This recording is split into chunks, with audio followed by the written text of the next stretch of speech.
आहे 5 जानेवारी 2025 मी आहे संभाजीनगर रोडवर त्रिमूर्ती आप्पाच्या हॉटेल तिथे नाश्ता करण्यासाठी थांबलोय आणि या ठिकाणी एक शेतकऱ्यासाठी अंदाज देणार आहे। म्हणजे काय झालं, राज्यातल्या शेतकऱ्याची मला फोन आले, कारण की आज आभाळ आले तर पाऊस शकता, आभाळ आले ना शेतकऱ्याचं म्हणणं की पाऊस येईल का, तर सर्व राज्यातल्या शेतकऱ्याला सांगू इच्छितो राज्यामध्ये काही पाऊस येणार नाही, काही चिंता करायची गरज नाही।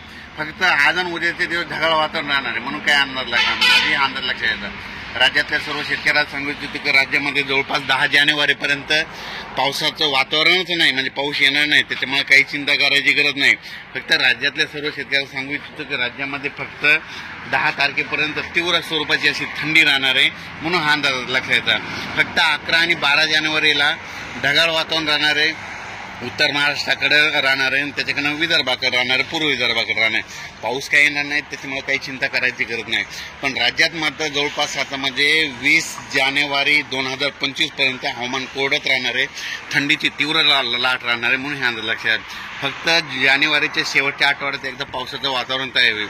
पण राज्यामध्ये आता जे आज आहे 5 जानेवारी 2025, आज बऱ्याच जणांचे फोन आले शेतकऱ्याचे पाऊस येईल का, तर शेतकऱ्याला सांगतो पाऊस काही येणार नाही म्हणून काही चिंता करायची गरज नाही म्हणून ह्या अंदाज सर्व शेतकऱ्यांना लक्षात येतात। फक्त थोडं अंशतः ढगाळ वातावरण राहणार आहे म्हणून हे लक्षात येतं।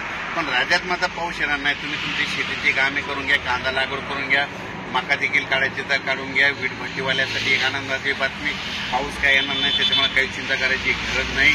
आणि राज्यातल्या सर्व शेतकऱ्याला सांगितलं होतं तुम्ही आता हे आभाळ असल्यामुळे त्याच्यामध्ये धुळीचं प्रमाण असतं, धुकं असतं म्हणून एक चांगल्या बुरशीनाशकाची चांगल्या कीटकनाशकाची फवारणी करून घ्या।